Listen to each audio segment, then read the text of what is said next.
Thanks, Darryl. So welcome, everyone. Thanks for making the effort to come here. We really do appreciate it. We hope it's a productive week for you. You get the support you need while you're here. You get the information you need. I've been doing or being responsible for our documentation of our interoperability protocols and various other formats, really for just over 7 years now. I think it was April 7 years ago. I really feel we made phenomenal progress in that period. You'll see we have an excellent rhythm where the protocol documentation is now deeply integrated with our engineering processes, which it wasn't 7, 8 years ago.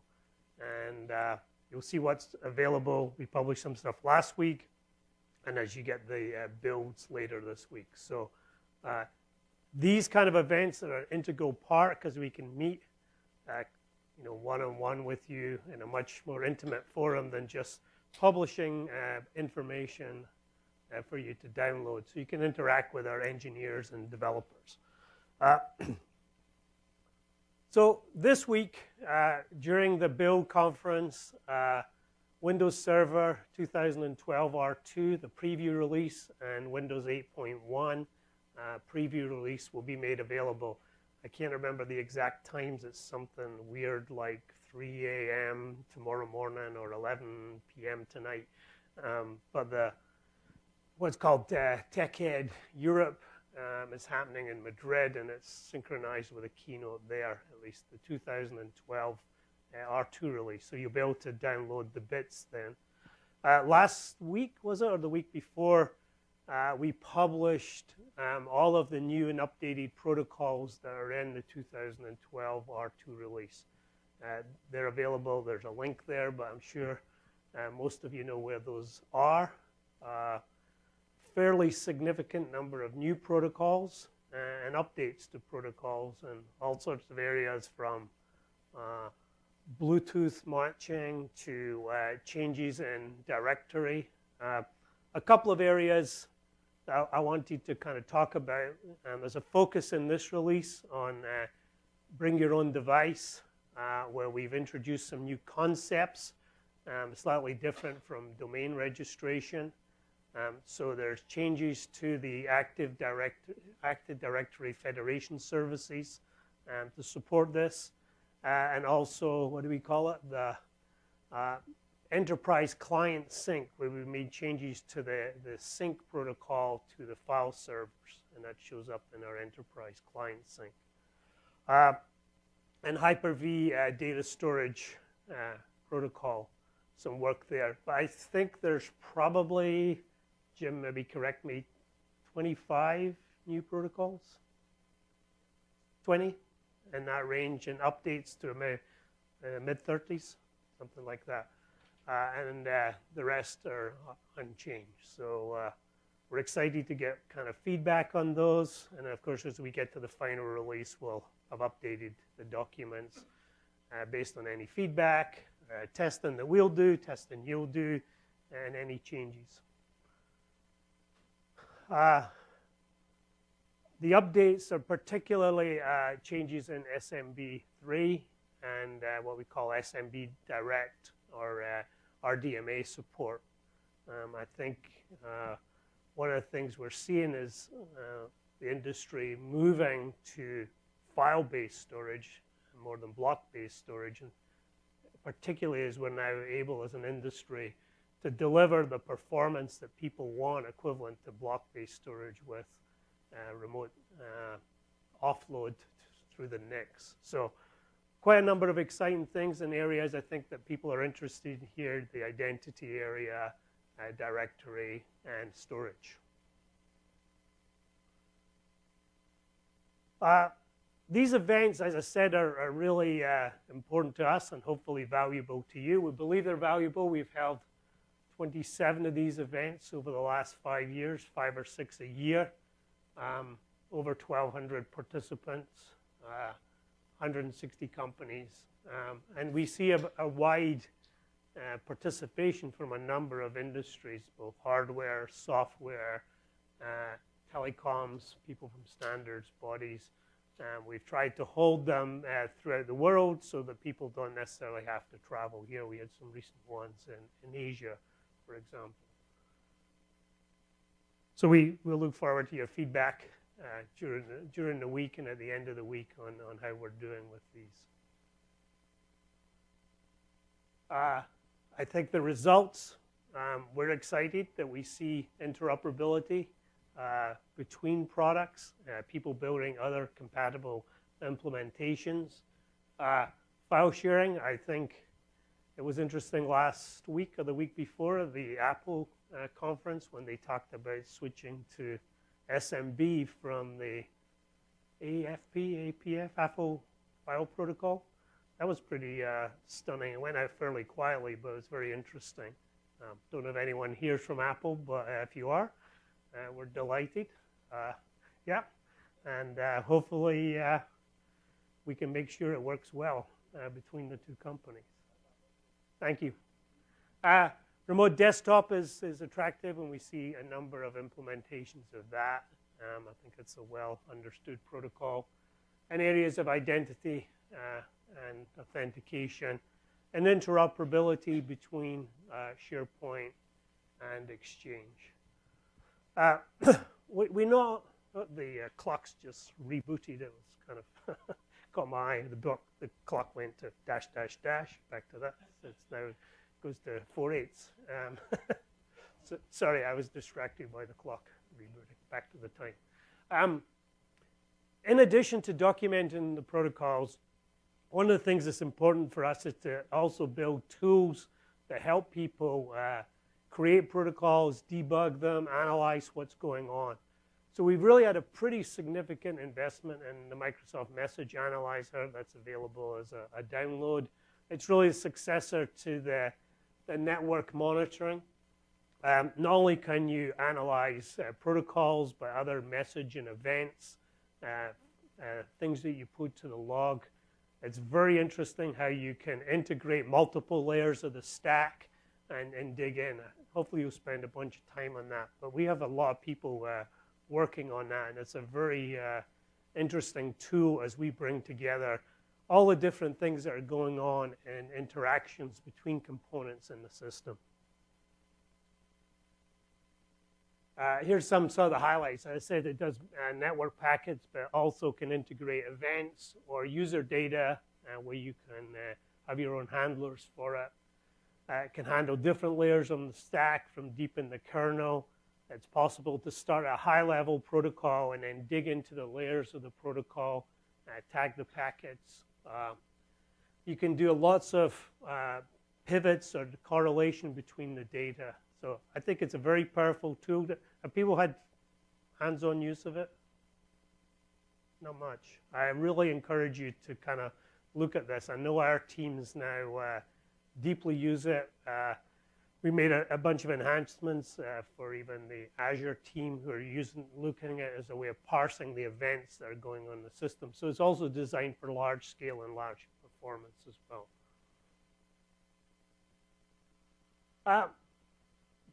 One of the areas where we are now more actively outwardly participating is integrating with Linux and Unix. We're pretty excited about what we did over the last couple of years here. I think we got off to a little bit rocky start trying to figure out as Microsoft how to work with the Linux community. We have some really excellent developers now. The enhancements we made in the Linux kernel to support the different distributions running on Hyper-V. We've had excellent feedback. We put in virtually all of the features that are all supported in Windows. The enlightened agents for drivers and other aspects of the guest. There was a very poor experience previously on when the mouse moved. It was called the kind of two mouse phenomenon. The things wouldn't track. All of that's cleaned up in the graphics. So what we do there is we integrate right in kernel.org so that the code flows to all of the distributions. Our earlier attempts were more trying to work with the different distributions, whereas this way it's available for everyone. Also with System Center, we have management agents for all of the major Linux distributions and Solaris, HPUX, NAIX. A lot of people don't realize how broadly used this. About a quarter, 25% or so of all of our System Center Operations Manager customers also manage Linux. And we have numbers of customers who manage over 1,000 Linux servers with this. So we feel very good about our contribution here to the community. Our goal is to be able to support Linux as a first-class citizen in our virtualization. We have other programs to work with the virtualization vendors, so our operating system works on them. But this is very much a direct contribution to the Linux world. So just a little bit about the future and how we will see this evolve. We're going to continue doing these events, somewhere between 5 or 7 of these per year that we plan to do. We also put energy into other organizations. SNEA, SWSOM around is heavily involved in the SNEA org, and Kerberos.org is another one we contribute to, ensuring that there's good interoperability. I talked about the tools, the message analyzer. We also have a substantial team. A number of the people are here this week as well, who take our protocol documents and test against them so that we can validate somewhat independently that the documentation matches the implementation that our engineers do. And other support for the open specifications. So, one message I want to leave with you, that we're committed to continuing to document all these protocols in a timely way. It would always be ideal to get these things earlier, but we basically, as the code for the current milestone, our preview milestone, was just finishing in the last couple of weeks. We finished the documents at the same time. And again, we'll have them, I think, roughly 2 weeks before our final release. We make them available as things stabilize. But we don't expect a lot of change between now and the fall when you see the final release.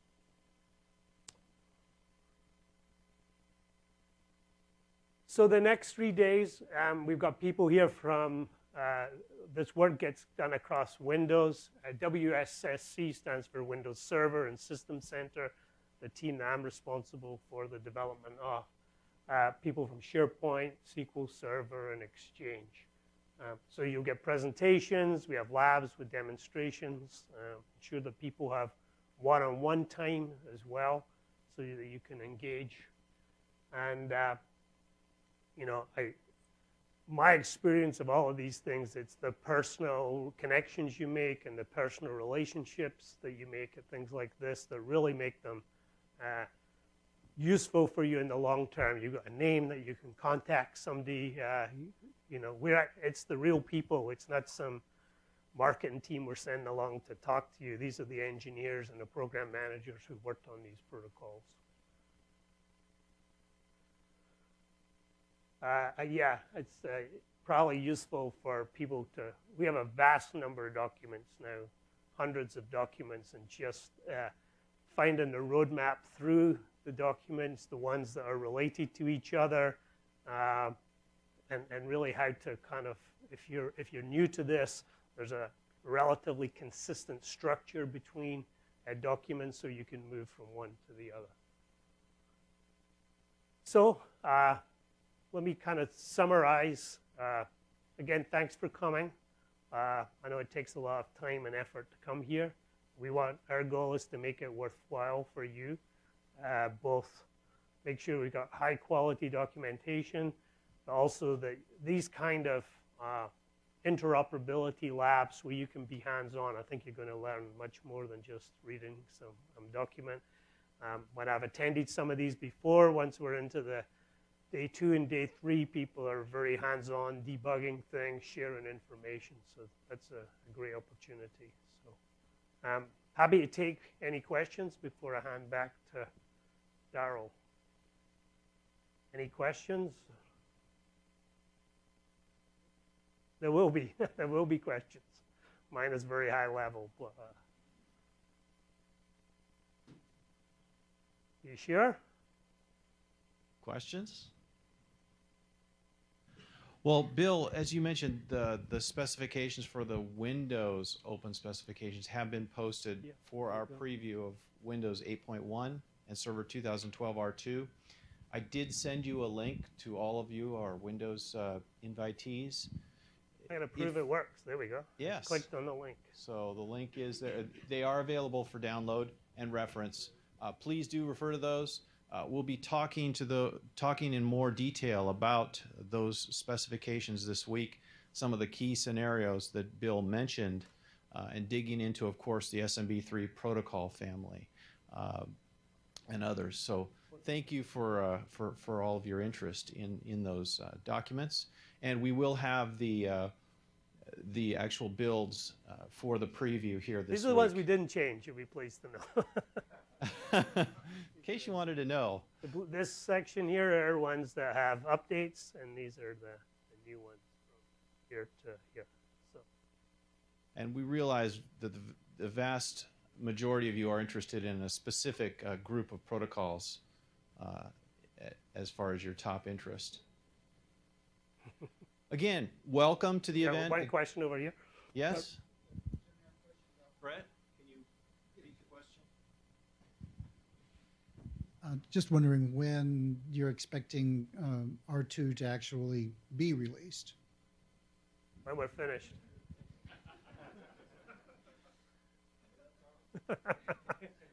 The fall sometime, probably. It would be certainly before the end of the year. The phrase is complicated because we release to manufacturing, which goes to OEMs, and then there's general. So the window is... No, it'll be definitely before the end of this year. And our goal is to have the docs out in August, I think, is Jim. Beginning of August. So. Yeah. Other questions? Again, my name is Daryl Welch, and I represent Windows Server Interoperability, all of your partner events, support. Michael Bowman from the MOD side office, so any of your Exchange and SharePoint areas that you'll be receiving communications from him. We'll talk more about the details of the agenda as we break into multiple tracks tomorrow, but please do let us know if you don't have what you need this week. As I said, we will be testing the preview, and for Windows 8 and Server 2012 R2, we do want to get your feedback now. The window of opportunity is very short. This is a new methodology of a much more rapid, nimble development cycle. Yeah, maybe I should say a little. I mean, this is we went for effectively a one-year cadence relative to our typically 2 to 3 year cycles that we were doing. I think we surprised ourselves and pleased ourselves. We did a lot more than I was worried that we'd be able to do in that period. I think we got more than a third of what we typically do over a 3 year period. So you'll see a fair amount of new features in the release. So there was somebody. Yeah, over there. Hi, do we have the new list of protocols somewhere? The list of protocols? The list of new protocols? New protocols. This is it, here. Yeah. That was in our preview specs link that I sent to you. So I went from, I don't know, Daryl, I just clicked on this link here. Yes. And This table here is all of the new ones, and then this table's the updated one. And then there's the, yeah. So there's a new and updated list. So, and again, if you don't have that link, please let me know. I know this is a stretch, but what? Yeah, you guys know me. What kind of input do you expect, especially with this increased rapidity in your cadence here? Do you expect to solicit or receive from vendors like us? I mean, we're always open to input. I mean, this, anytime, but at events like this, we can get detailed input. Okay, but not until you've presented something, put something together. Do you, a lot of standards organizations, which take forever to get a standard out, will do the process kind of in the other direction. So we do a period, which we're just starting, which is kind of soliciting broad input. We kind of describe as a funnel where we have what we often call voice of the customer, voice of technology, voice of the business, where all the different inputs coming to us. And we're happy to take input. But this is a good period for the next release. Input now will help us fix our errors of omission or commission that we made in the release that we're currently building. But yeah, this is a good time to give feedback. So, okay. And just to reiterate, all of those, the preview VMs are available in the lab, but it's also along with a whole series of environments. And we fully realize that this week is very busy for you. However, if you have time, for those of you who brought your implementations, again, we're really excited about Apple's SMB2 implementation and so many others, Samba, SMB3, others. The SMB3 family is a very highly interesting set of protocols to folks. So we're testing with you, and we have test suites available. Michael will also be talking about tomorrow more detail about the set of SharePoint and Exchange protocol test suites. So all these virtual environments, suffice it to say, are available to you in the lab along with the preview for testing. So please do get us your feedback. If you don't have any other questions, I did want to make one other comment, which is Bill had introduced our events, which take place here, of course, in Redmond.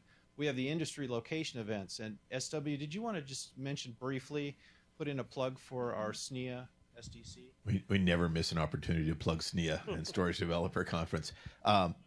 Storage Developer, I'm on the board of directors of the Storage Networking Industry Association. I represent Microsoft there. There in September every year in Santa Clara, there's an event called Storage Developer Conference. It's just what it says in the tin. It's by developers for developers. We actively discourage anybody with sales or marketing in their title, unless they are engineers working for a component company, somebody like that. Some of the testing people, Codenomicon, Swift Test. There you go. I said both of you. For those of you who haven't been, you probably should consider it if you're in storage. All the presentations from past events are out there and available. Co-located with that event is the SNIA SMB2, SMB3 Plugfest. That's about 80 to 100 developers from 5 continents with about 40 implementations last time from about 20 to 25 companies and open source projects, including Samba team. Some of our friends from Samba are here. So if you want to know more about that, come find me, come find Daryl. The agenda will be announced probably later this week, and as usual, there'll be lots of SMB3 content on that. Thanks. Thank you, SW. In the interest of being open and fair, we should put a plug in with Chris for the Samba conference, which was about 3 weeks ago in Germany. Or Matthew's here too. Matthew. So there's other. Every year we hold a conference in Germany, the Samba Experience, which is abbreviated XP, yes. And that was last May. We're retiring XP this year. So. And yeah, there you go. We're not. We still support. And Microsoft always sends a contingent to present to us, a sense of where things are going and what work we have ahead of us. And that generates very lively and beneficial conversation for all. So, thanks. And we will also attend the Kerberos.org event this fall. Well, Well, thank you again. We'll continue with the presentations with our message analyzer presentation in a few minutes. Let's take a 10-minute break, and we'll come back. Thank you very much, Bill, for joining us today. Thank you. Thank you, everyone.